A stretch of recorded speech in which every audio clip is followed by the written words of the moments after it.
Ito mga kababayan ang latest update sa Senado mula kay Senator Amy Marcos at Senate President Alan Peter Cayetano. So ayon kay Senator Amy mga kababayan, si Senator Tito Sotto daw mismo ang nagpapasok sa mga NBI sa loob ng Senado para dakipin ang kapwa senador na si Bato de la Rosa. Ito ang kompletong pahayag ng senadora. Dito pagulo kami sa Senado dahil hindi maintindihan kung bakit pinapasok yung mga NBI. Anong papel nila? Sino nagpahintulot sa kanila? Sinabi ba nila kung ano yung pakay nila talaga? Bakit sila nagtatambay dito? Sinaktan pa ang Senador Bato.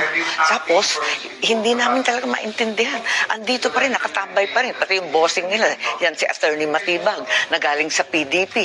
Ano mang papel niyan dito? Anong ginagawa nila? Magsiserve ba sila ng arrest warrant? Meron ba silang court order? Ano bang ginagawa nila? Sila na ba ngayon ang sheriff ng ICC? Yan na ba ang papel na ginagampanan nila? Etong masaklap. Di nagkakagulo kami rito. Bakit yung NBI pinaligiran kami? Tapos sasaktan yung mga kapwa senador. Ang akin ngayon, may nagbabalita dyan sa itaas, sa opisina ni Senate President Tito Sotto na sila ang nagpakain dyan sa mga NBI. Pinapasok nila, pinakain nila, nagtambay sa opisina ng Senate President mismo kasama ng OSAA o di kaya yung security ng Senado. Anong sistema yan? Sila mismo nagpapasok para dakipin ang isang senador? Anong klaseng Senado to? Wala na mga kababayan, mukhang binababoy na ng ilang senador ang kanilang sariling opisina. Mantakin po ninyo yan, pinapapasok nila sa loob ang mga NBI dahilan upang magkagulo at may nasaktan ng isa sa tauhan ng Office of Senate at ayon sa balita, binanatan daw siya ng NBI. Samantala ito naman ang naging pahayag ni Senate President Alan Peter Cayetano. This is not the first day I was expecting, and I want na yung mga temperature medyo bumaba. So I'm willing to sit down with whoever, the NBI, the DOJ, para i-resolve to. But I want it very clear na unacceptable na may habulan sa Senado. Yan ay mangyari man sa bisita natin, sa senador, sa media. So that's my primary concern right now. It's just to make it very clear we're here to work with everyone. Work with the NBI, work with the Office of the President, work with the House, work with everyone, no? And we will follow the Constitution and the laws. Pero nakita niyo yung video, hindi naman pwede just because they think they have a valid warrant which is not issued by a Philippine court, ay pwede na silang makipaghabulan sa premises natin. Now, the senators are bringing up to me then that there are heavily armed NBI agents in front of the Senate na may mahahabang barel. It's not, I'm sure hindi ganun ang intention nila. Pero hindi magandang, the world is in crisis.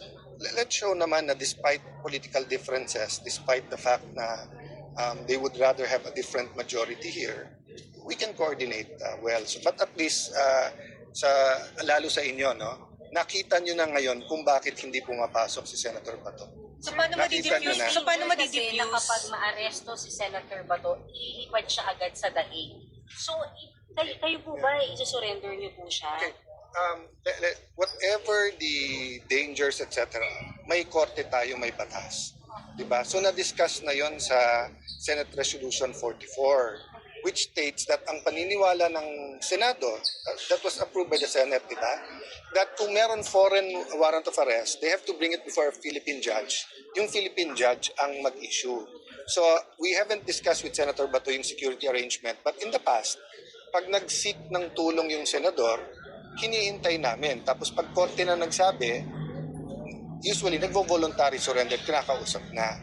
Diba? So for me, it doesn't matter if it's a member of the media, if it's our guest, it's an OJT.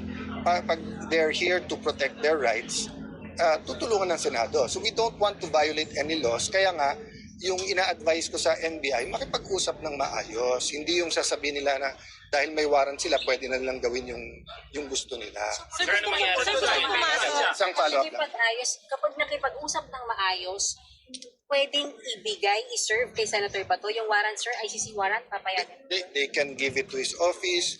If gusto niya, pwede niyang tanggapin. Pero yun nga, yung legal basis. Ang sinasabi ko makipag-usap para maayos, hindi yung what if lumabas yung mga taga Sergeant at Arms dito na may baril din lahat. Gobyerno tayo laban sa gobyerno. O kung habulin ko rin silang pabalik. So ang point ko lang, we can disagree, but do it temperately and do it, then paliwanagan tayo kung anong tama. Ngayon, if we don't agree, who decides? Korte. Korte. Pag korte na naman nagsabi, susunod tayo. Isi-serve lang, pero hindi a-arestuhin. That's clear. Yes. Hindi kayo papayag na ma-aresto sa Senator. Well, hindi namin nakikita eh. So kung may warrant of arrest sila galing sa Philippine court, pag-aaralan namin yun. If it's in order, then we will even convince him that this is a Philippine court. At sinabi na nung asawa niya sa akin long ago, may assurance lang that the Philippine courts will take cognizance of the case. Hindi pa nga assurance na kakampihan sila, papasok si Senator Bato. But yun ang point ko lang. All this time, gusto niyang pumasok.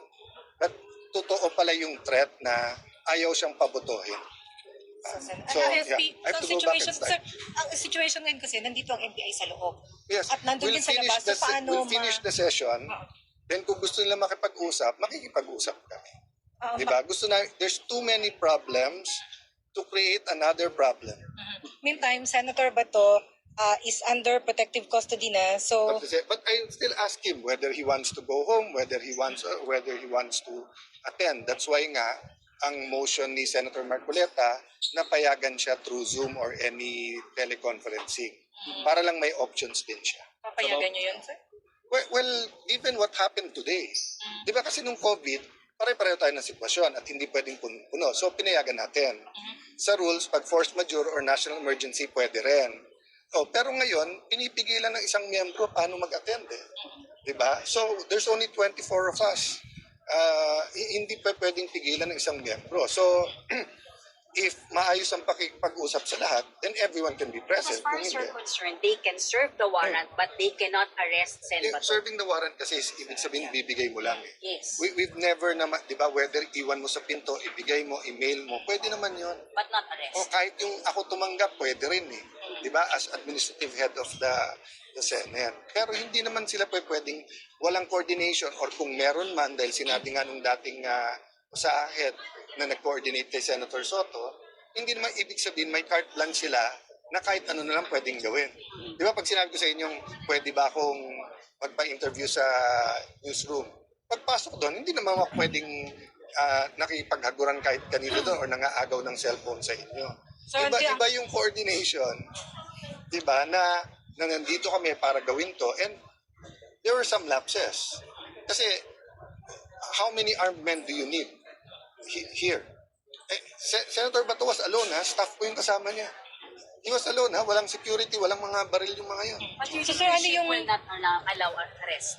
That is the president, and that's what's good for the country, that's what's good for the, we will allow an arrest under the condition that it is a Philippine court, and then kakausapin si Senator Bato na yung paggalang sa Senado is two ways. Paggalang ng mga institusyon sa labas ng Senado at yung kapwa senador. So if there's a warrant for arrest for me, at kinausap na ako ng SP na, boss, eto na, wala ka ng ibang legal remedy, mag-surrender ka na para hindi mapahamak Senate. That's what happened in the past. Pero yung may legal remedy pa ako, pwede pa akong tumakbo ng CA or whatever, tapos atakin mo ako, dadalhin mo akong Hague. Yung sinabi ko kanina, paano yun? Kahit anong sinong media, kahit sinong general, kahit sinong sekretary ngayon, pwede mo lang dalhin sa Hague. That's what So, you SP will push. hanggang That's what ano- you will push. That is the essence of Senate Resolution 44 and of all the precedent natin. So until the situation is I'll- clear, lockdown pa ang Senate then? Lockdown. No. Kaya lang tayo nag-lockdown para hindi makalabas yung gumawa ng krimen at yung na-hold in contempt. Once na-identify ng mga yon, everyone can go Patukoy in na and po. out. Patukoy na po. I will check right now. Pero paano sir si Atty. Matibang? Yes. Settle in contempt? And they will be detained in the Senate. Sir, si NBI chief kasi nasa gate daw. So hindi din Basta? nasa gate daw NBI chief. So hindi siya papapasukin, sir. No. I will instruct them that he can do it. Hindi papapasukin. Hindi ko, let me check on that. That's a question.